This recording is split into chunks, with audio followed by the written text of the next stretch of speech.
Hi, baby. You're so cute.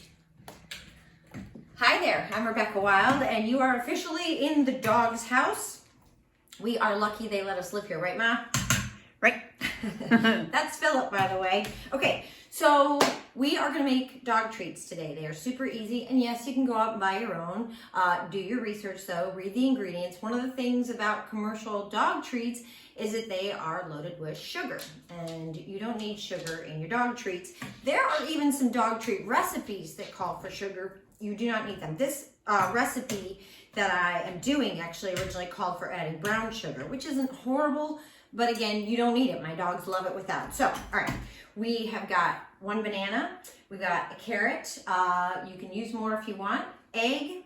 Now I use whole wheat flour in this recipe. You can use a variety. Whatever you do though, depending on what flour you use, like say you want to use a brown rice flour or an almond flour or something. Each flour is going to be a different consistency. Even if you use white flour, it's a little bit of a different consistency. So just kind of play around with it if you want.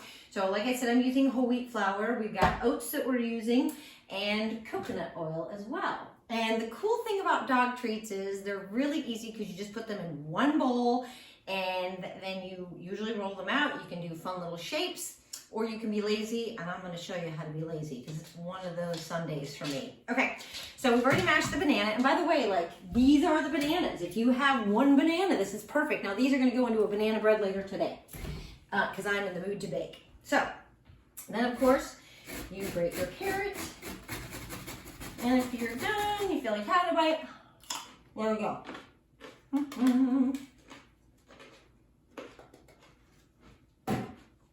Okay, well, that's going in there. Your egg is going to go in there. Your whole wheat flour. And then, of course, your cup of oats. Now, here's the other fun thing. I probably should not be talking with my mouth full about making dog treats. Baking, yes, is a science. And some will tell you any kind of baking is a science. Well, not here in the dog's house. You just kind of like measure whatever. There, that looks good. Now this time I'm using the quick oats. A lot of recipes you can interchange regular oats. Now I don't know about steel oats. I don't use those very often. But I think that if you want to switch between old-fashioned oats and quick oats, I've never had a problem with it. So do whatever makes you happy. All right, so again, we are just going to, and I love this. This is my favorite tool because you can do everything with it. It's silicone. I think I got it at Michael's several years ago. It's just awesome. All right, so we've got everything mixed together. I added my coconut oil in too. I also spread some flour out. And again, we're going to show you how to be cute and how to be lazy, because that's what I'm all about. All right, so this is going to be a little bit sticky, and that's okay. If you want, you can add more flour to it, but you've got the flour there. Oop, our oven's ready. Okay, and I'm going to grab this. I'm going to do this, and I'm going to put a little bit on there. I know it seems kind of excessive. Maybe it is. Maybe it's just because I'm in a hurry. But I don't know why I'm in a hurry. We're hanging out, right? You know, we need a glass of wine. That would make this so much better, wouldn't it? That's usually how we bake here in the dog's house. All right. So you are going to basically roll this out to about a quarter of an inch or so. Again, you can be totally cutesy. Whether or not you bake, you can find all sorts of little shapes. You got your hearts, you got a regular old circle, which you could do.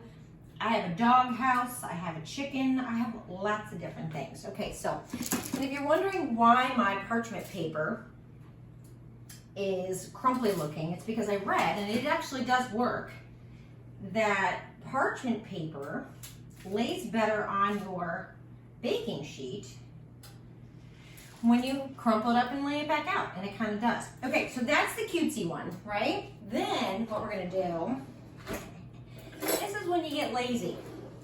And if you love your counters, don't do this. We don't love our counters here in the dog's house. You can just simply take your pizza cutter and make them half an inch or so. And then you just cut them the other way. You want to make them like bite-sized pieces. You can make them longer for bigger dogs like Phil. My other dog is Cheddar Cheese Ball. She's just a little 10-pounder. Anyway, you take them, and you're just gonna.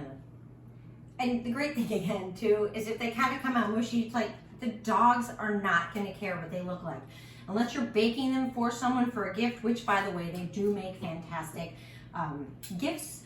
Like in the any kind of holiday, if your friends have dogs or whatever. So then we're just gonna put these in the oven and we'll see how they pop out. In the meantime, we have a great little doggy tidbit from my mom. Hi, Mama Wild here with some tips.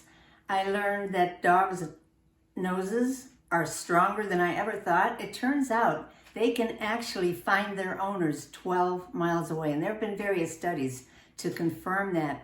And the other thing I learned is that dogs have nose prints like we have fingerprints. I just want to know how they get them. What do? Dip them in black ink? Okay, so they have been baking for 30 minutes. You can leave them in a little bit longer. If you want crunchier, take them out a little bit sooner. If you want them chewier, my little girl, Cheddar, has 2 teeth left in her head, so she needs them a little bit chewy. So slide those in here. Set our timer, because that's very important.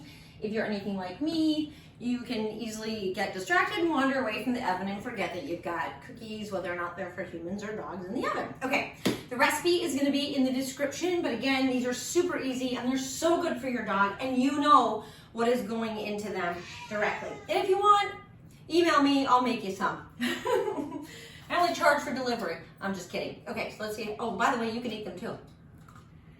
Where's mine? So good. Well, Ma, don't you think we should save some for the kids?